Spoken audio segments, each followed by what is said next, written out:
What's up? What's up? What's going on? Farzy Vasugian here with you on a Tuesday night. It is the Chief Zone podcast. Yes, doing it a day earlier than we anticipated, but that's okay. There's a lot of Chiefs news to talk about here, so I think you guys are perfectly okay with having the podcast a day earlier for this week. Like I said in the off season, at the start of the off season, we plan on doing shows Wednesdays. And anytime there's breaking news, if we have to do a podcast on a Tuesday night, if there's a lot of news out there, then yeah, we'll forego the Wednesday show and do it on Tuesday. That's how the offseason is going to go. We have a lot to get into today.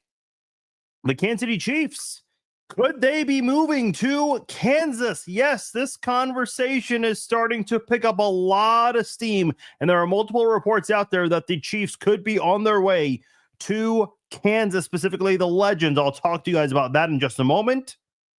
Travis Kelce is expected to come back and play for the Chiefs in 2025.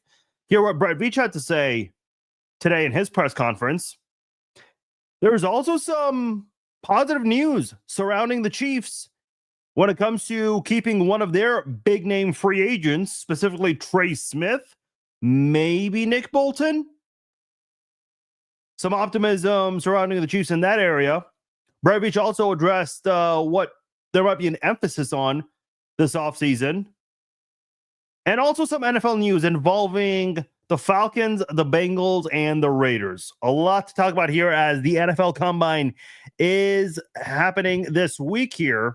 A lot of the coaches and the players, or not the players, excuse me, the general managers, they're out there in Indianapolis talking about things as they get ready. So a lot of things to react to. We will get into some of the reactions from the Combine, the comments from Andy Reid and Brett Veach, because there is a lot to get into here. But we have to talk about the stadium issue here that's going on with the Chiefs. And I'll sprinkle in the Royals a little bit here because they're a big part of that conversation as well. So I'll get into that in a moment here. By the way, I normally don't do call-ins for non-post game shows. We tried this last off season, and it just didn't work. A lot of people did not. Actually, no one really called into the podcast for non-post game. But I'm going to give it another try here, specifically because I think this is a big topic that everyone's talking about, reacting to, and whatnot. So if you guys want to chime in on today's conversation about the stadium specifically, or anything that we talk about here on this podcast, that line is right there for you. I just commented on Facebook and on YouTube with the link for you guys to call in if you guys want to chime in and discuss this with me here, because the stadium talks is starting to heat up a little bit lately. And let's go back to last Thursday-ish, I believe it was, where Kevin Keatsman, yes, the Kevin Keatsman, who's now with KCMO Talk Radio. And before I move on, let me just say I understand the opinions that are out there about Keatsman. I think Keatsman is aware of these things. I certainly don't think he shies away from any of this. So I'm not going to sit here and change your mind about Kevin as a person or as a radio host. If you guys have your opinions about him, you have your opinions about him, no problem. But what he is saying has been confirmed by another radio host in town. So let me just start with Kevin Keatsman, because he was the first to get in on this, and it started to pick up some steam today because other the local sports talk stations are now talking about it as well. But he reported last week that Mark Donovan, who is the president of the Kansas City Chiefs, handles more of the business side of things. Brett Veach handles, the business side of things with the personnel side, with the players on the field, that stuff. Mark Donovan handles the business side, the actual business side, where politics gets involved, that kind of business side of the Kansas City Chiefs. And Mark Donovan has been tasked with handling some of the responsibilities of talking about the Chiefs and what they want to do with the stadium in the future. If you remember the night of the April 2nd vote, John Sherman of the Royals was at the yes party. You know how a lot of these political events, they have watch parties, and that's where the political candidate is there. They kind of had something like this for the yes party and also for the no party on April the 2nd. John Sherman, the owner of the Royals, was there, not Clark Hunt. And obviously a lot of you guys know Clark Hunt does not live in Kansas City. And because of that, he tasked Mark Donovan, the president of the team, to be the representative of the Chiefs. And he was there. Obviously, they had a very short little thank you speech to those who supported them after they learned that the vote had failed. But Mark Donovan, according to Kevin Keatsman, is, quote, 100% all in on wanting the Chiefs to go to Kansas and specifically the Legends area. This has gotten a lot of people talking. At first, a lot of people were saying, well, why are you quoting Keatsman? Why are you posting about what he has to say? And again, I understand people have their opinions about him, but 610 Radio, which is a sports talk station, they confirmed that same report. They're 5 days late to the party, but that's nothing new with them. So they decided to report the same. They basically confirming Keatsman's report. By the way, I was listening. I heard they had the mayor on their station today, and I'm listening to that interview. That had to be the most god-awful interview. Imagine you have the mayor for 15 minutes to talk about these stadium issues here with the Royals and the Chiefs. And again, obviously, there are a lot of reports and rumors out there, so this is a great chance to ask the mayor some great questions. And the questions that were asked were just horrendous. Some of the most god-awful questions I've ever heard regarding this subject of the Chiefs and the Royals and where they might play. One of the questions was, how involved is Jackson County? What kind of a question is that? You really ask that? That's like you two people getting engaged and asking, oh, well, do the friends and family members know? Like, how do you even think that's a good question to ask? Listen, man, people in the media just ask some of the dumbest questions out there. Listen, I know people have their opinions about KCMO Talk Radio. Yes, it is more right-leaning, but when it comes to, first of all, I don't think they have a strong bias on the right side, politically speaking. Now, we're not here to talk about that, but they've done, honestly, the best job covering the story regarding the Chiefs and the Royals and where they might play. And the word is that the Chiefs are expected to go to Kansas. This has now been reported by multiple stations in town. So this is a conversation that's starting to pick up some steam, and it's really starting to get talked about nationally here. I think this is a good fit for the Chiefs. And listen, I don't think there's only one good option. I think there are multiple options for the Chiefs out there. Obviously, when you want a football stadium, you got to look at a place where you have a lot of land, a place where you can have a big parking lot like the Chiefs and the Royals do at the Truman Sports Complex. And obviously, there is an opportunity to have a really good campus for the Chiefs. Especially if they want to keep their practice facility right beside their stadium. I know there are a lot of rumors that the Chief Stadium would be in Wyandotte County and the practice facility would be in Johnson County. I'm not really a big fan of that. I don't know why you need to have the practice facility and the stadium far apart. I know the Raiders do it that way. Why not just have them together? I mean, it just makes sense, right? Just makes sense to me. But at the end of the day, and by the way, I've said this many times. I know there are a lot of people with powerful opinions out there that they don't like Kansas. They don't want to see the Chiefs leave Missouri because they can't stand Kansas. Man, I don't understand people who live in the United States of America and feel the need to shame other parts of the country. It just not, especially a metro area like Kansas City. I love Kansas City. Okay. I live on the Kansas side, but again, this is, I'll tell you this right now, the driving distance for me, because I live so far away, would be the exact same. Maybe a little different, maybe a little, but I have to drive a long ways anyway to both those areas. Anyway, my point is, everyone there's like very few people who are very like in the middle of this thing, like me, but everyone else is like fighting. There's basically a civil war being reignited on Twitter among Chiefs fans, which is dumb. It's like, listen, I think what makes the Kansas City metro area so unique, you've got some nice cities on the Kansas side and you got some nice cities on the Missouri side. Yes, there are some bad spots here and there that some people should definitely avoid. I think every part of the country has those kinds of areas for sure. I mean, it's not just one area. But I think, the nice part about Kansas City, there are a lot of great spots and great things to do on both sides of the state line. So to act like, you're going to turn your back on this franchise because the Chiefs are going to cross state lines moving 20, 30 minutes away. Why? And who are you going to root for? Are you going to root for the Raiders, who are probably not even going to have even sniff a Super Bowl by the time the Chiefs do make this move, if they do? Are you going to go root for the Bengals, who will probably still be ringless by this time? I mean, come on. Who are you going to root for? Seriously. I just think at the end of the day, this is the Chiefs need to do what's right. The $800 million renovation that they proposed last year for renovations, that was awful. I'm sorry. It was bad. And by the way, I do not believe the notion that the Chiefs were intentionally putting up a bad proposal because they wanted it to lose. First of all, they invested money in the campaign. And as they got closer to the vote, with some of the rumors out there, especially from KC tenants, Clark Hunt wrote a letter on the Chiefs website, and they also penned one and personalized it to a lot of people who live in Jackson County. Basically wrote a letter trying to clarify some of these things, that it's not a tax increase. The 3/8 cents of a sales tax, that is not a sales increase of any kind. It's just renewing what was increased many years ago. And then Clark Hunt was promising that that if the yes vote were to pass, that they would help with housing in the area, schools, and all that stuff. It's like, why do you need this yes vote to pass if you want to help the community? Because at that point, it kind of felt like bribery.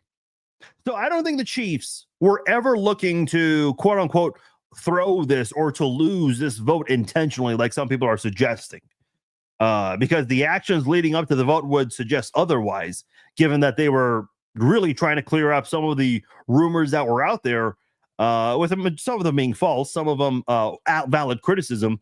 But they were trying to win this vote. I don't think they were trying to throw anything away at all. But they lost that April 2nd vote, and the state of Kansas has worked really hard to figure out how they're going to do this. It's really built up momentum, and it seems like Mark Donovan is zeroed in on moving this team to the Legends. And again, for the record, I don't care where they go, Kansas or Missouri. I want them to do it right.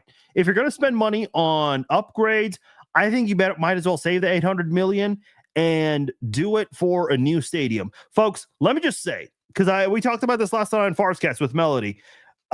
I'm with a lot of you guys, man. Some of you guys were probably parents, and you guys had kids and started taking them to games when Arrowhead was first built. Some of you guys are probably like me, where you were kids in the 80s or the 90s, and your parents took you to games. I still remember the more exciting games that my parents took my brother and I to. I'll never forget the night where Phillip Rivers fumbled the snap. I mean, that has to be one of my favorite memories at Arrowhead. My dad taking me to the no punt playoff game. Yeah, the Chiefs lost that one, but that was still one hell of a game, and I will never forget that. I consider that my favorite memory with my dad, and I'm thankful to have had that moment with him. And I'm sure you all have your own memories. Some of you guys have probably been to some of those Royals postseason games or some of those Chiefs AFC championship games. And we all know there's been a lot of AFC championship games in recent memory here. So everyone has their own memories. I get that. But you can't just let something stick forever and ever because of memories or history. I think we all have heard that saying before, all good things must come to an end. And I do think it is time for Arrowhead and the Chiefs specifically to move on and get with the times here for multiple reasons. And I know there are some people who, and I put a post yesterday on my social media about what I think the Chiefs should do. And I'll get to some of the responses that I got from people on that. There are a lot of people against having a dome, and I'll get into that. But I do think it is time for an indoor stadium. And again, I don't care where. You want to do it in Kansas at the Legends, which I think might be the only viable option in the state of Kansas? Fine. You want to do it in Missouri, where the Royals stadium is right now? Once they move possibly downtown, fine. I don't really know of a lot of other reasonable options outside of where the Royals stadium is right now or the Legends area. They just need to do it right. If they're going to spend a lot of money, and this is it's going to cost a lot, do it right. Do it the right way. And listen, they're able to learn from some of their fellow NFL colleagues, if you will. I mean, the Chiefs a year ago spent a whole week using the Raiders practice facility ahead of Super Bowl 58. And they've played at Allegiant Stadium many times. They've played at SoFi Stadium several times by now. They've also had a chance to visit some other newer indoor stadiums. They visited the Viking Stadium last year, went to the Atlanta Falcons Stadium this year, I believe a year or two ago as well for a preseason game. So they've had some opportunities to see some of these newer stadiums and figure out what does work and what doesn't work. But I think at the end of the day, you've got to go at the indoor stadium, because a lot of these indoor stadiums now, the newer ones especially, they're getting the big events. They're getting Super Bowls. They're getting college bowl games. They're getting major concerts. They're getting big WWE events like SummerSlam, WrestleMania, Royal Rumble, which are usually in bigger venues like a football stadium. And there are so many other events that you can hold at an indoor stadium, whereas you would not be able to do so if you don't have an indoor stadium. Now, I will say this. I know there's been a lot of pushback on some of my comments about the Chiefs needing to get an indoor stadium. A lot of people have been saying that football is not an indoor sport.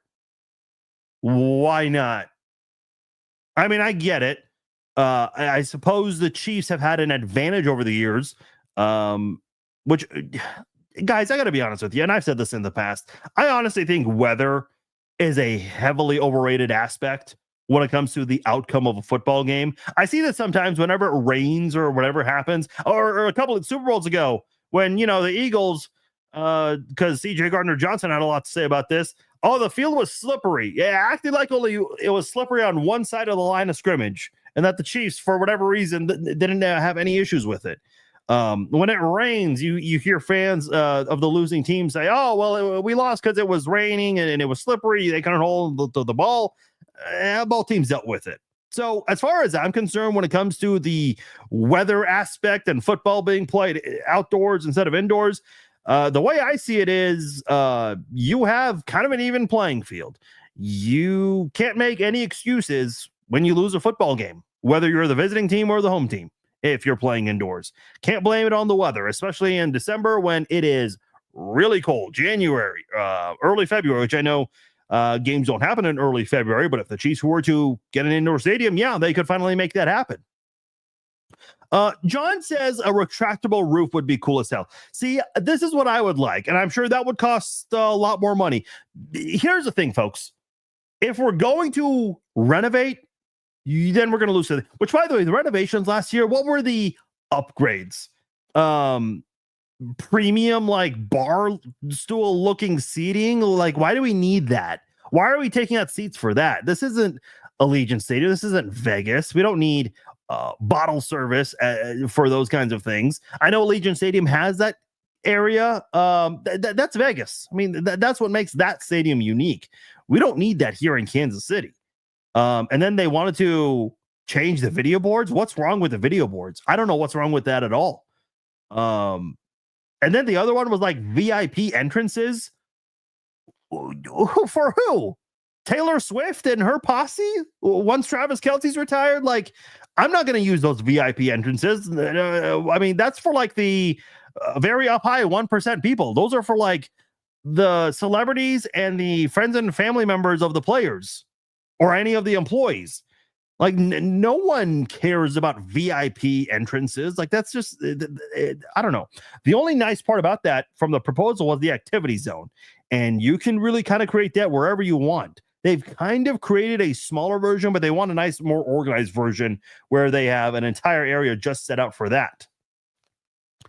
But at the end of the day, the idea that the Chiefs should not play football indoors, like, why? And by the way, more than one third of NFL stadiums are now indoors. So we're getting to a point where more and more teams are considering indoor stadiums. I know the Jets and the Giants, when they built their new stadium, MetLife, that ended up being an outdoor stadium, not an indoor stadium. I know the NFL had a Super Bowl there. I don't think they're going to go back there anytime soon. I think as nice as that stadium might be, and I haven't been there in person, but it looks nice from the outside. they probably don't want the Super Bowl in that kind of cold climate ever again. The only time they would ever do that, such as a Super Bowl for in Minnesota, would be if it's indoors, which is exactly what the Viking Stadium is. But yeah, to go back to John's comment about a retractable roof and why I'm making a big deal about this comment here. If we're going to renovate, okay, well, we might miss out on some potential possibilities. If we get an indoor stadium, that's great. And I'm sure it's going to look nice and beautiful, but we'd miss out on some things as well. If it's not a retractable roof, where are you losing? You don't get the flyover ever again. Which, by the way, in the Super Bowl, when they do a flyover, and I don't think it's happened in recent years, but I know in the past they've done a flyover for the Super Bowl when the stadium is indoors. I'm like, why? That's a big waste of money. It only looks nice on TV. There's a reason why people like to go to games. You get some things from the in-person viewing experience that you don't get on TV. You get to see the fireworks whenever there's a touchdown or for the pregame entrances. They never show the pregame entrances on TV. You've got to be there in person to see all of that. Now, for big games like the AFC title game or the maybe occasional primetime games or the first game of a season, they'll show the national anthem, but they don't do it for the 12 o'clock or 3:25 kickoff games on a Sunday. You got to be there to see that in person. And part of the Arrowhead experience is being able to witness the flyover and hearing everyone at the end of the national anthem say, Chiefs, and doing the tomahawk chop with 70,000 other people. So if they were to have a roof, and if it's not retractable, they would lose the flyover experience, which is a huge part of the Chiefs. So I do agree with you, John. I certainly hope it's retractable. It's going to cost you a lot more money. But again, I've said it before, if we're going to do this, let's do this right. Because if you renovate the stadium or if you build a new stadium and you look back and you say, oh man, I wish we did this right. I wish we did this instead of that. Well, it's like, man, you can't really, there's no control Z or command Z, like an undo button on this. You only get one shot at this and you got to do it right. Yeah, you can renovate stadiums over the years, but renovating and making major changes are two very different things. I know the Chiefs had a major change with their renovations, adding that skybox. With an indoor stadium, you don't have a lot of opportunities to renovate and add things like that. So if you're going to build a new stadium, you got to make sure you plan it right, you do it right, and you're happy with what the final product will look like at the end of the day. See, Sean is in the same camp as me. Who cares where they play as long as it's in the KC metro area and they're competing for the Super Bowl and play? Exactly. And all those people who are in Missouri saying that, oh, we're not going to follow the Chiefs if they move. Really? What if they're still in Super Bowl contention? And listen, I know that a lot can happen 6 years from now. 6 years ago, the Chiefs went to their second Super Bowl. Or maybe their first Super Bowl. I can't recall which one. It was their first Super Bowl. So if you told me 6 years later the Chiefs would still be going to Super Bowls and would reach the AFC title game every year, I would have not believed you. So I don't know if the Chiefs are still going to be the same type of football team in 6 more years. We don't know. Obviously, Kelce will no longer be around with the team. If he is, that dude must be taking some crazy vitamins. Hopefully he'll still be playing on a high level. But I just think that when you go about how you want to do this, and again, it sounds like the Chiefs are going to move to Kansas, which means a brand new stadium, and it's likely going to be an indoor stadium. Do it the right way. Do it the right way. By the way, the comments that Missouri and Jackson County had their chance and they did not, they voted that they didn't want the Royals. I think that's an unfair statement to make. The people in Jackson County did not say, no, we don't want you. That was not at all what they were saying. They're saying no to the proposals. First of all, the Chiefs renovations, and we've covered this already, were not very good. The proposal, that is. And then the Royals, I mean, the stadium renderings that they showed right next to T-Mobile Center, it looked beautiful. It looked nice. The aesthetics were great, but there was absolutely no clarity about the logistics of that. That's why people voted no. And listen, I know we've mentioned KC tenants. and all of that stuff. But I think some of you guys are giving KC tenants way too much credit here. No disrespect to the people from KC tenants. I know a lot of people have their opinions about KC tenants, either really good or really bad. But this is not about KC tenants making a statement here. The people of Jackson County are not afraid to push back. If they think something is a bad idea, they're going to vote no. They've done it before. Remember the retractable roof idea? Or not a retractable roof, I'm sorry. The rolling roof that would cover Arrowhead and then it would cover Kaufman whenever needed in the event of snow. I don't know how you could cover both. I suppose you got to pick and choose whoever is closer to having a game coming up next. Like if it were to snow today, you don't need to cover Arrowhead. You just need to have the tarp out there.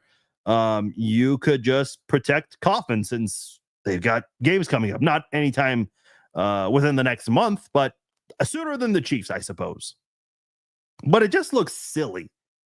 I mean, you guys remember the renderings for the rolling roof? It really just looks ugly. I don't want a stadium to look like that. And then when they're not using the roof, it stays right in between. There's a small parking lot in between Arrowhead and Kaufman, depending on who's playing that day. That parking lot's used for different things. I know a lot of Royals employees have the opportunity to park right in front of their stadium. Depending who the employees are, by the way, it's not every single employee.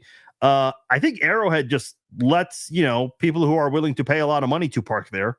I know some people can pay to park in front of that parking lot if they're going to a Royals game, but I digress. The rolling roof just looked like a terrible idea.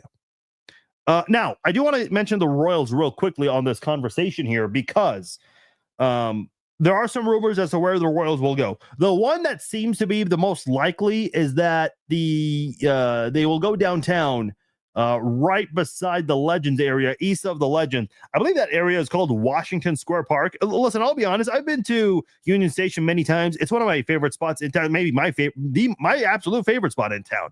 But I'm actually not familiar at all with Washington Square Park. I mean, I've drove by it many times, but I can't say I've really paid too much attention to it. Even right now, I'm looking it up on the map.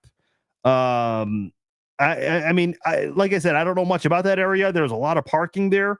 They can definitely utilize that and take advantage of it. And I know the mayor, he's a big fan of having a downtown baseball stadium and how nice it looks. And if you structure it the right way and have it pointing towards the skyline, yeah, it could look really nice. I can certainly see that. That would be right across the street from Crown Center. I see that hotel right there. What is that hotel? The Westin.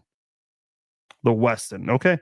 So, and that is again right beside Crown Center. So, listen, I got a question for you guys.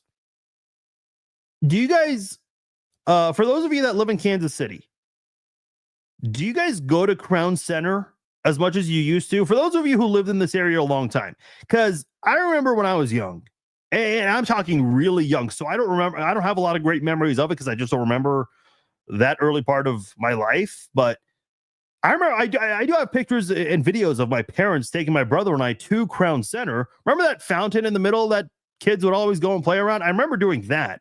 But that mall inside there, I mean, do people go there anymore? I feel like if the Royals were to move in that area, I do think Crown Center could kind of get reinvented in a way. Only go about once a year, usually around the holidays, Mark says. See, that makes sense because they do have some stuff with the lights and whatnot that look really nice.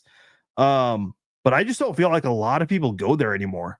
Like, I don't ever hear much about Crown Center. I know it was a big deal during the NFL draft, but outside of that, I just don't ever hear about Crown Center. I went to see Christian Okoye at a meet and greet there last year. But that's it. That's honestly the only time I before that, I can't recall the last time I ever went to Crown Center. So it doesn't seem like a lot of you guys have been to Crown Center recently. So that kind of confirms my thought that area has certainly died down over the years, which I don't say with great pleasure at all. Because I do think it is a decent area. They just, if you put a downtown stadium there, I think that's going to attract a lot of people to Crown Center and to Union Station, the World War I Museum. And then, of course, you've got some businesses and restaurants north of that area. So it certainly would make sense. Sean, I do see your comment. Another option that the Royals are considering would be Overland Park. Is it Overland Park or Leawood? 119th and Null. That is where they have that's where they have Town Center. So that's where you have Dick's Sporting Goods, AMC 20. I mean, they've got a shopping center in the area. I know there's a Macy's in that area. And then right across from Town Center is Park Place. It is a very small but kind of underrated place in the Kansas City area, in my opinion. But that would certainly be good for those businesses. But I don't like the Royals going there. I don't think that's a good and reasonable spot. I know that Sprint Campus is there. I know there's a lot of comments about possibly getting rid of that. Here's my thing. 435 is not terribly far off. 69 highway, not terribly far off either. But I think it's more beneficial if the highways were still much closer, kind of like how it is with Arrowhead now, and where it could be if they go on the whole other side of 435 and I-70. And then the one other rumored place for the Royals to move to is the Legends area, but it doesn't seem like the Royals are expected to go in that area. I know Blue Hawk has been mentioned as well.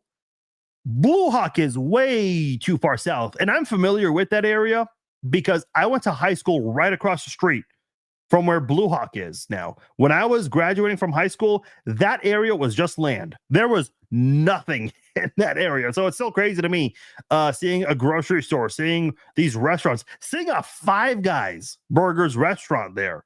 Man, I would have gone there every day after school if it was there when I was in high school. Thank God that was not the case, because I would have been an obese fella graduating. And that's not a good thing. So that area has certainly grown a lot over the years, but that is way too far south.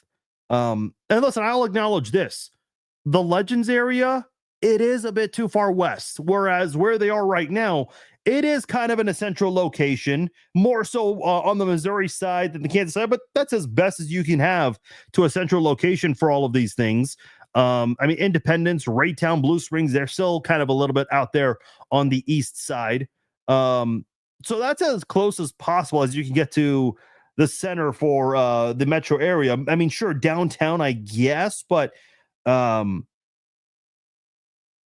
just don't know where you could get a good football stadium downtown with that many parking lots.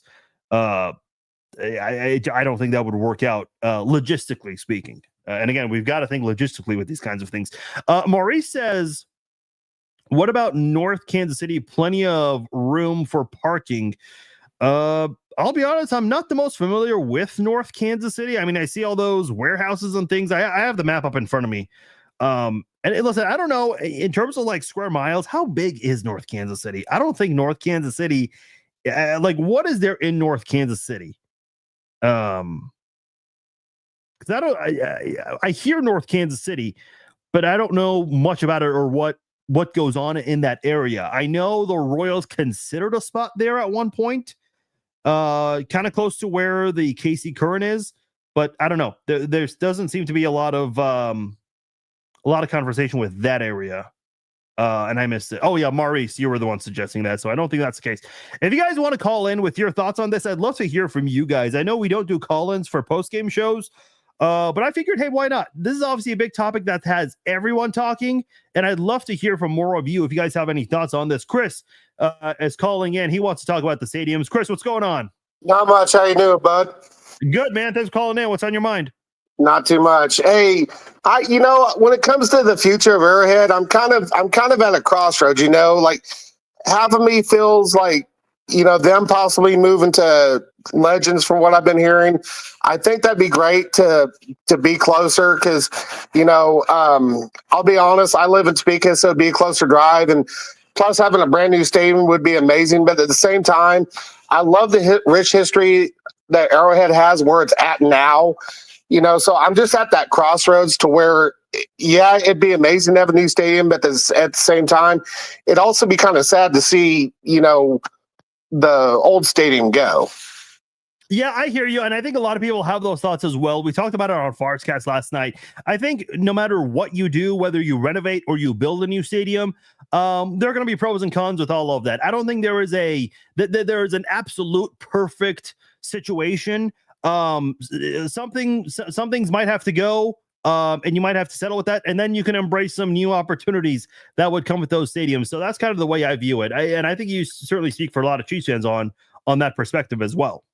Yeah, and when it comes to it, if they were to build a new stadium near Legends, I've been hearing a lot of rumors. A lot of social media websites have been saying that there's a possibility that they could, build a dome over it. That'd be great and all. But at the same time, it just takes away that rich history, because when it gets into playoff time or playing in cold weather, we have always had that distinct advantage, especially when we play those teams that are used to playing in warm weather. Yeah, I mean, certainly the Dolphins one. I've always felt like weather. Some people maybe make too big of a deal out of that when it comes to the outcome of games, but that's just my opinion. I think in general, yeah, sure, I see the factor, but at the same time, why not let it be an even playing field? That way, if there is bad weather for a game, well, no one can make excuses when you lose. Because even Mike McDaniel, like well into the middle of last season, was like alluding to the fact that it was cold when they lost. It's like, come on, man, you didn't lose because it was cold. Yeah, and I was thinking about it too. The one good thing that would be great about if they were to build a new stadium over by Legends and they had a dome over it, I've heard you talk about through the season, and I apologize for switching subjects to a different subject, but one thing that would be great is WWE would possibly be able to bring WrestleMania to Kansas City for the first time, which would be amazing because I've been a wrestling fan since I was a kid. Yeah. Yeah, no, I hear you. And Chris, I do appreciate the call. Some good comments there. So thanks for taking the time to call in. Yeah, I'm a big wrestling fan as well. I've kind of been in and out over the years. I'm kind of back in it now. It would be cool to have a WrestleMania or a Royal Rumble. Unpopular opinion, I actually think the Royal Rumble is cooler than WrestleMania. So I would not be opposed if they had a Royal Rumble instead. And listen, if they don't bring a WrestleMania, but they bring other events like a SummerSlam or a Royal Rumble, I understand. I mean, Kansas City is not a big market, and it seems like they do try to focus in on bringing these WrestleMania events to bigger cities. I don't know, maybe they can make an exception for the heart of America, that kind of thing, where it's in the middle of the entire country. I don't know, but we'll see what they do with that if the Chiefs were to build a new stadium. Sean says Clark Hunt is struggling because his dad built it and it's iconic and sentimental to his family. Yeah, Lamar Hunt has said over the years that that Arrowhead is his favorite place on earth. And yeah, it is a sentimental place. I can 100% respect the fact that Clark Hunt is considering just loyalty to his father. Listen, man, it's your baby now. This was handed off to you. So Lamar Hunt gave this to Clark Hunt knowing that, listen, if any changes were to ever be made, I trust him to make the final decision if that needs to be made. If I'm not mistaken, didn't Lamar Hunt have this idea that AFC championship games and NFC championship games should be played on a neutral playing site? Would he have that opinion today after the Chiefs have been to 7 straight AFC championship games, hosting 6 of them, 5 of them being consecutively? I mean, that would suck to miss out on having those events at your own stadium. I mean, that's a big part of home field advantage, is so you can play that AFC title game or NFC title game in your own home. And then the Chiefs benefit from that. They've benefited from that so much over the years. They've played the AFC title game, 6 times at home? They're 4-2 at home for the AFC title game. I mean, there's a reason for that. Yeah, home field advantage certainly helps. You see, Layla, I agree. Arrowhead is very old. It is. How old is Arrowhead? I had this written down earlier. Arrowhead, is going to turn 54 years old this year. It is the third oldest stadium in the NFL. Listen, I've been to Allegiant Stadium a few times for Chiefs Raiders games. I've been there for a concert as well. It's a beautiful stadium. It really is. If you want me to say something positive about the Raiders, I can't say it about their team, but I can say it about the stadium. It is a damn nice stadium. You walk around that stadium before you even get to your seat, you can tell you are at a brand new stadium. When you're walking around Arrowhead, and again, I know that here's the thing about Arrowhead. There isn't anything great about the stadium itself. Now, yeah, the skybox looks kind of cool. That's unique. You don't have a lot of stadiums that have that. But outside of that, there's nothing great about Arrowhead, the stadium itself. The atmosphere is great, but that's not because of the structure. That's because of the people who show up to these games. And sure, you might have some people in Missouri who will no longer cheer for the Chiefs ever again, but the Chiefs will still have a big fan base no matter what. I mean, I see enough people online who say, oh, well, the majority of the people who come into games are mostly from the Kansas side. Okay. Well, if that's the case and they're going to move to Kansas, then I don't think they'll have a lot of empty seats, if we're being honest. I think they won't have any problems selling out. No pun intended, as I'm sure some Missouri fans will use that term if this happens. By the way, somebody was also saying that if the Chiefs were to move to Kansas, season tickets would go way up. I mean, the price of everything goes up in our society today, does it not? I mean, when have you heard about Chiefs? The price of Chiefs tickets going down, with the exception of the cold tundra against the Dolphins in the playoffs. When have you ever heard of Chiefs tickets going down, especially in the Andy Reid and the Patrick Mahomes eras? Never. They keep going up. Even Max Shen says eggs went up. Yeah, they have. Even during the losing seasons, right when Clark Hunt first took over as the owner of the franchise. Remember that period from 2007 to 2012, those dark years for Kansas City? Prices were going up even then. I still remember 2010 when the Chiefs won 10 football games that year and went to the playoffs. Those seats on the second floor, super expensive. And those were not selling out. The Chiefs had a 4-win team the year before, and they were a playoff team the following year, and they still struggled selling out that year. Now, I believe that was also a time where the country, economically speaking, was not doing well. That was kind of the tail end of the economic struggles. So that might have played a part in that, in addition to the Chiefs being bad during that period. But that was the only one good year you had during that time frame. I do think it's time at the end of the day. I think it's time that the Chiefs do make that switch, get with the times, go to an indoor stadium, get the new amenities that come with it, get the bells and whistles that come with having an indoor stadium, and do it the right way. And I think the Legends certainly makes the most sense. That appears to be what the Chiefs are doing, according to multiple reports. And that was first reported by Kevin Keatsman of KCMO Talk Radio last week. If you guys have any other comments on this, I will read them as we go on. I do want to get into some other topics on the show today. Travis Kelce has not yet said anything about his future in terms of whether or not he's going to come back or not. He and his brother did not do a New Heights podcast last week. There is one set to come out tomorrow. In fact, they interviewed the Kachuk brothers from the Team USA hockey team, which is pretty cool. Now, is Kelce going to address his future on tomorrow's podcast? That remains to be seen. I guess we'll find out very, very soon.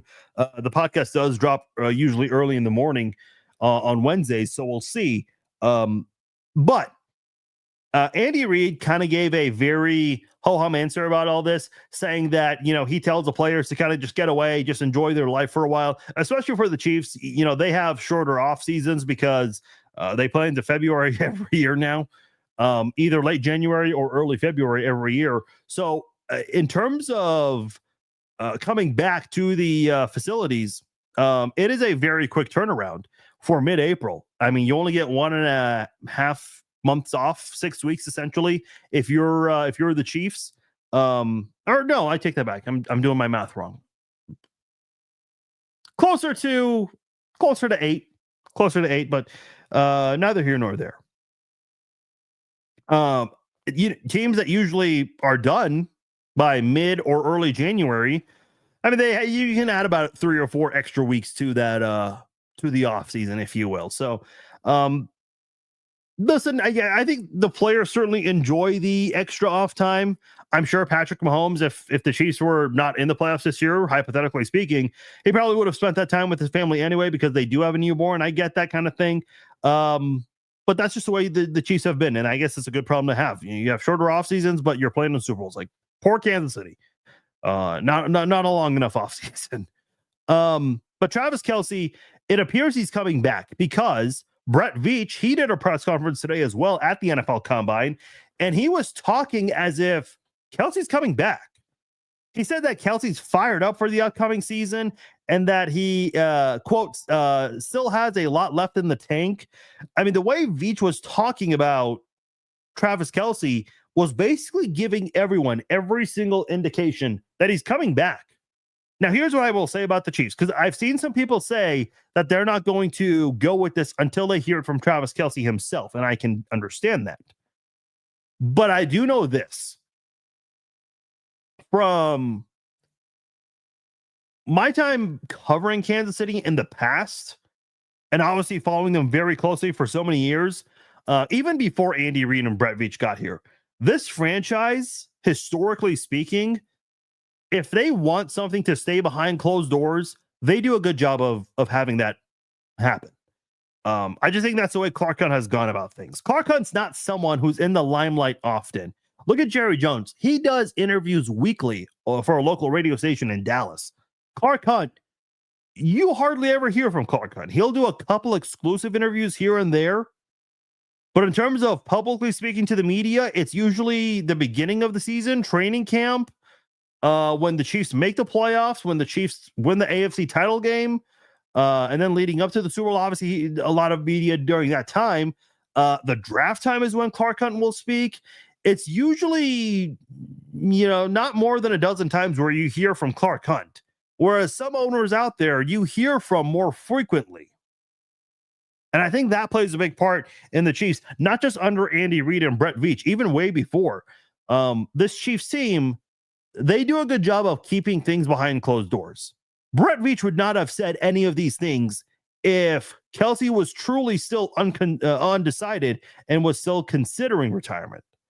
If Brett Veach is saying all of these things, I think the media can run with it, and so can everyone else, that Kelce is coming back for his 13th season.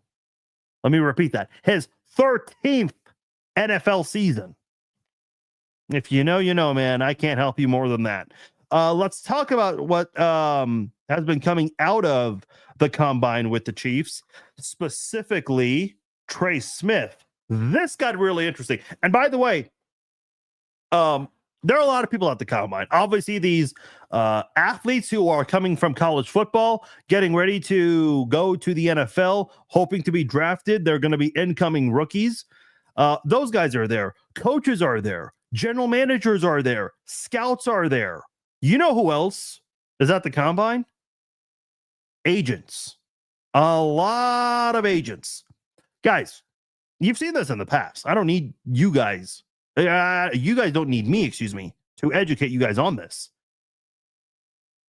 But when you see the start of free agency, the start of the new league year, and you already see players signing contracts, why is that?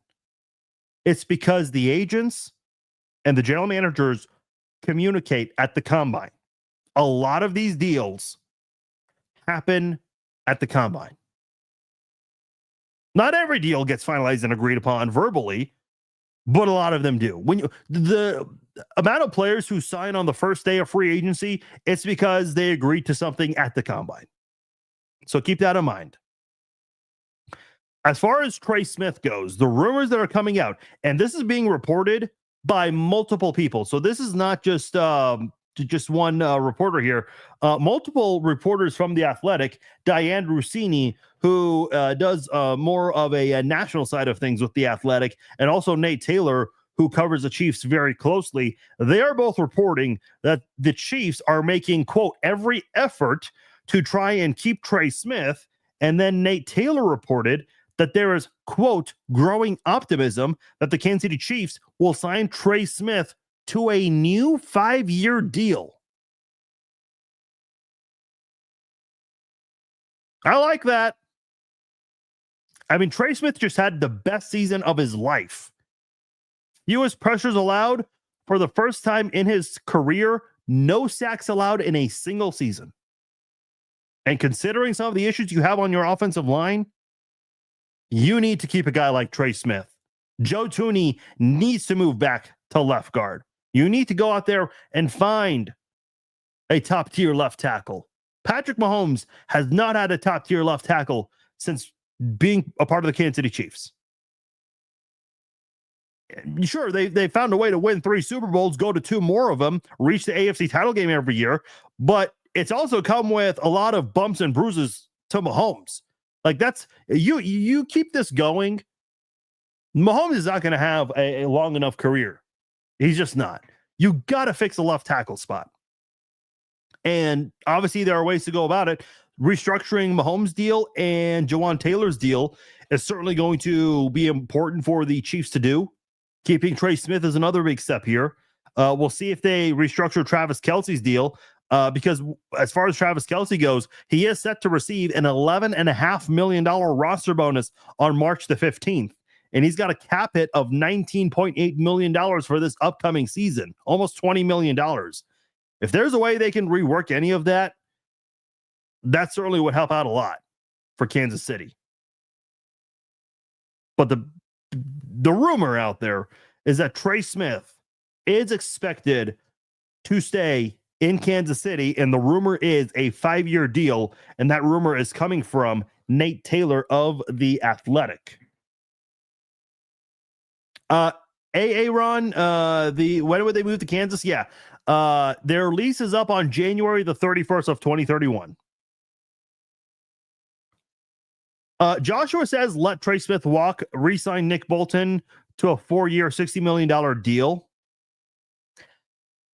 First of all, listen, you guys know this. You can't keep everyone. You just can't. We saw it with Tyreek Hill. We saw it with L'Jarius Sneed. The salary cap is a real thing. And when you've been drafting as well as the Chiefs have been drafting, you're going to run into a situation where you cannot keep everyone. I promise you, a year from now, we're going to be asking, can the Chiefs seriously keep Trent McDuffie and George Karlaftis? It's not going to be easy.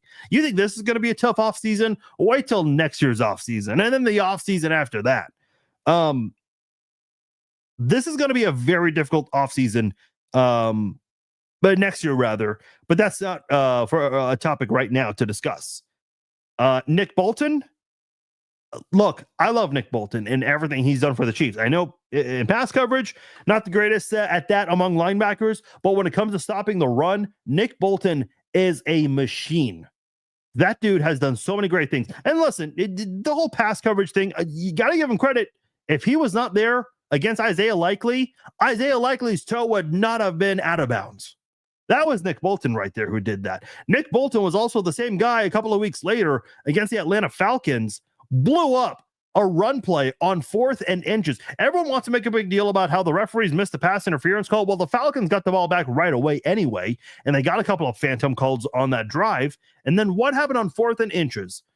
They lost 4 yards because Nick Bolton blew that play up. Leo Chenal and Chris Jones, I mean, they attacked the gaps and they plugged them, and Nick Bolton just went in there and stopped them for a loss. I mean, Nick Bolton's done a lot of great things against the run for Kansas City. I just don't know if the Chiefs have it in them to keep both Trey Smith and Nick Bolton, financially speaking. That it's just not realistic. We were hoping for that last year with Chris Jones and L'Jarius Sneed, 2 defensive players. Look, unfortunately, they had to pick and choose. They made the right choice. I mean, listen, if we're being honest here, and I know this might not be a fair way to criticize the Titans, but this is how general managers do get judged. The Titans gave up a 3rd-round pick for L'Jarius Sneed. Well, L'Jarius Sneed got injured and missed a majority of the season. And because the Titans lost so many games, they fired their general manager, and that third round pick is a very, very high third round pick. Their second round pick and their first third round pick are both very close to each other, which is kind of nice to have. Allows for some flexibility in those within those picks if you're Kansas City. Joshua, I'm with you, man. They can't lose Bolton. They can't lose Justin Reed. But again, and you know this just as well as I do, you can't keep everyone. I truly do believe that if you re-sign Trey Smith, which I think they will, it sounds like they will. It truly sounds like Nick Bolton and Justin Reed have played their last games in a Chiefs uniform. And again, I don't say that with great pleasure. I'm a huge fan of Justin Reed. I think he is heavily underappreciated in Kansas City. Nick Bolton, I think, is an underrated linebacker. He does not get talked about enough outside of Kansas City. And obviously, he's got a strong contingency of fans locally with his alma mater being Mizzou. But man, the reality is you just cannot keep everyone. And they were able to re-sign Drew Tranquil to a very team-friendly deal last offseason. So that might make it easier to want to choose Trey Smith over Nick Bolton. Now, Brett Veach, he did an interview with CBS Sports, and he did say that he's confident that the Chiefs would keep up. Now, listen, of course he's going to say that. What is he going to say? Oh, no, we're stuck with the salary cap. We don't know what we're going to do. Of course he's not going to say that. But there is a lot of growing optimism that it's going to be Trey Smith who stays and not Nick Bolton. Yeah, I see a lot of you guys not happy about this. Yeah, Willie Gay is available. You know who else became available was Juan Thornhill. He had a very disappointing run with the Cleveland Browns. So there's a possibility Juan Thornhill could reunite. I did see Jalen Watson try to recruit him on social media. So, I mean, listen, there's that. I don't know. I mean, we'll see what they do. I've said this for more than a year now because I was looking at the free agent class for this upcoming offseason. And I've said for a while, the Chiefs are going to have a lot of turnover. They will. It's not going to be easy. I mean, they had to extend Harrison Butker and Creed Humphrey because those guys were set to be free agents this offseason. They extended Butker. They extended Humphrey. They might do it with Trey Smith. They might re-sign him. But you're still going to lose some guys here. It's not going to be easy, but next offseason is going to be tougher. I mean, Trent McDuffie and George Karlaftis are going to be very difficult to keep. Yeah, I like Thornhill when he was on the Chiefs. Maybe the situation in Cleveland was just not a good fit for him. Maybe that's why. So I don't know. The rumor is the Chiefs are not going to use a franchise tag, which is a little disappointing to hear. I would have liked for them to, I mean, you have to free up cap space to do it. But re-sign Trey Smith before free agency starts, which is the rumor that's out there, and tag and trade Nick Bolton. That would certainly be great. Maybe you tag him and just let him play through the tag this year in hopes that you can win a third Super Bowl in the span of 4 years. That's certainly another option as well. So there are certainly some things we're going to find out in a couple of weeks because the Chiefs have a lot of work to do.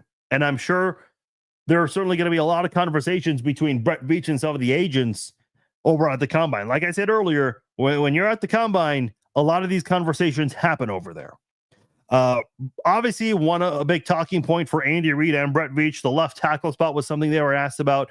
Andy Reid certainly did not shy away from the fact that the left tackle spot is important. He also kind of gave a little bit of a push-off answer where he was basically saying that, it's a little too early to talk about that stuff. Not really, because you're at the Combine. And then Brett Veach, when he was asked about this, he did say that there's an emphasis for the Chiefs to have a good line, an offensive line and a defensive line. So take that for what that's worth to you. We'll see if the Chiefs can follow through with those comments and certainly address the left tackle spot. If they re-sign Trey Smith and they can get a good left tackle, that's a good enough successful offseason for me, man. I mean, obviously, you got to try to keep some guys. He did allude to trying to keep Hollywood. Kareem Hunt, I certainly would think would be nice. I think if you have a good offensive line, Having Pacheco and Hunt as a 1-2 punch for one more season certainly would be good. I think you got to keep Mike Pennell as well. Doing those things, I think, would be considered a very good offseason, but specifically those two offensive line spots. Re-signing Trey Smith and finding a damn good left tackle. A couple of non-Chiefs notes before I get out of here. The Atlanta Falcons are expected to keep Kirk Cousins as a backup.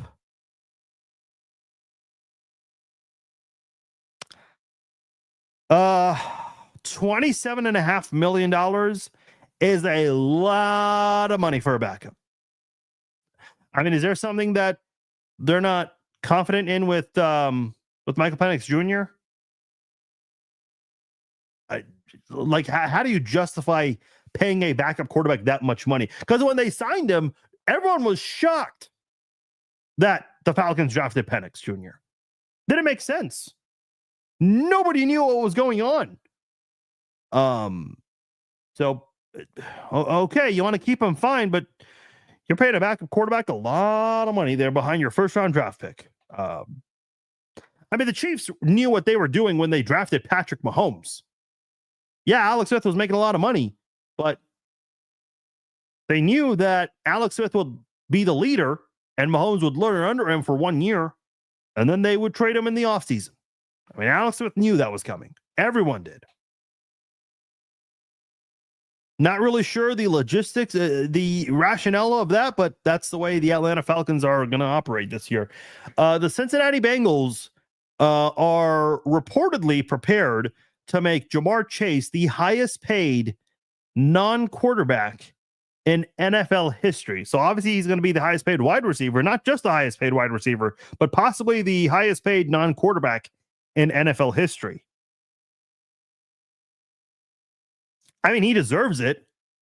He just had the Triple Crown, and the Bengals, because they don't know what they're doing, they waited way too damn long to extend him. So that was great news for Jamar Chase, because all that did was allow him to have a great season, and he got the Triple Crown. What are you going to do about that defense, though? What are you going to do about that offensive line, though? I mean, T. Higgins is another guy that's also out there. If you make Jamar Chase the highest paid non-QB in NFL history, you're going to have essentially the same defense for the third year in a row, and that's not good. And that offensive line, I mean, they still have a lot of holes. So the way I see it, you better hope that Joe Burrow is connecting with Jamar Chase on every other pass for a touchdown. Because if not, and listen, I'm not doubting that Burrow and Chase can't do well together. They absolutely will, even with a bad offensive line. And listen, with a bad defense, well, if your defense is going to be quick to allow scores, that's only going to allow you an opportunity to go out there and score. But I think that just puts a lot more pressure on Burrow and Chase, because you're not going to have a lot of money to be able to pay defensive players. I know they have a new defensive coordinator, but you're going to need a lot more than just a new defensive coordinator. See, here's the thing about the Bengals. They have the potential to certainly be a championship team, but the way they operate and the way they start seasons, it's like, what kind of a football team are they? Joe Burrow, you can make a case that Joe Burrow is the best quarterback in the NFL. Fine. But they didn't make the playoffs last year. And listen, Patrick Mahomes had a 31st ranked defense in his first year as a starter, and they were an offsides away from the Super Bowl. So a bad defense is not an excuse, especially when you have the best quarterback and the best wide receiver statistically last year. Look, if the Bengals made the playoffs, Burrow's your MVP. No question about it. Here's my thing. Because like I said, if you want to make a case for Burrow to be the best quarterback in the NFL right now, fine. If you think he is that great, why even pay Jamar Chase? Seriously, trade the guy. Get some draft picks. Protect Joe Burrow. Because if you give him an offensive line, if you can go and add just an average defense, get some second-tier players, have an average defense, Burrow can win with anyone. He can throw to anybody. They're not going to be as great as Jamar Chase, but it won't matter. He'll just distribute the ball well to everyone across the field, and he'll have actual protection. But that's not the way they want to go about it. And I think that's going to put a lot of pressure on Burrow and Chase. Last thing I want to go over here, Max Crosby. And I understand when players are at events like this. Max Crosby was at a private event where I think it was for Raiders fans, for season ticket holders, and Crosby appeared and he spoke to a lot of fans. And at one point, he got on the stage with the microphone and he was saying that, hey, a lot of you guys have been coming up to me, asking me not to leave. And he basically assured that he was staying with the Raiders. And he was trying to fire him up a little bit, which, again, I get. You know, at these kinds of events, what are you going to say? We're the Raiders and we suck? No. But, you know, don't spew BS out there. Because he ended his speech by saying, we have some MFing Super Bowls to win. My question is that on PlayStation or Xbox? Because it ain't happening in real life. It ain't happening in real life. You're already in a division with the Chiefs. You're in a division with the Broncos. You're in a division with the Chargers. What do those three teams have in common? Oh, yeah, they made the playoffs last year. I mean, I'm not saying the Raiders are not capable of turning things around. They've got the head coach for it. As old as he is, they've got the head coach for it. But they're going to need to do a lot of work. I mean, you do not have the quarterback right now. You really do not have the offense. The best offensive player you had, you traded him. I mean, they have a lot of things to figure out. See, Corey says enjoy McDuffie now because we won't be able to afford his price tag. That's what I'm telling you, man. The problem with the Chiefs is that they've drafted so well. That's why it's struggling for them to keep everybody. I'm telling you guys right now, if you want the Chiefs to afford an offensive line to protect Patrick Mahomes, you're going to have to settle with possibly losing McDuffie or Karlaftis. And as much as I love McDuffie, I would have to side with keeping Karlaftis because I think having a good defensive front matters more. That's why the Chiefs kept Chris Jones over L'Jarius Sneed. They had a defensive lineman and a defensive back to think about last offseason. They're going to be in that exact same spot next offseason. So we'll see what they do. Yeah, the 50-year option is there, but it's still a lot of money. I mean, McDuffie and Karlaftis are both bound to make a lot of money. We'll see if that 50-year option gets used this offseason, because it is this offseason where the deadline is for the 2022 draft class. So it's already been that long. Time flies, man. Time flies when you're kicking ass and playing so well in the NFL, I guess. But we'll see what the Chiefs do with that. Hey, great podcast tonight. Appreciate all of you guys joining me for tonight's episode of the Chiefs Zone podcast. No podcast tomorrow since we did one today. Unless there's some breaking news tomorrow, we'll just leave it as is. We will do a Red Friday live chat. I feel like there's enough news this week to where we should do a Red Friday live chat. Obviously, we'll see and hear about some more things that happen at the Combine, so I'm sure we'll have more to react to this Friday for the Red Friday live chat. My name is Farzin Vasugian. Thank you all for joining me on tonight's podcast. I will talk to you all later. Take care.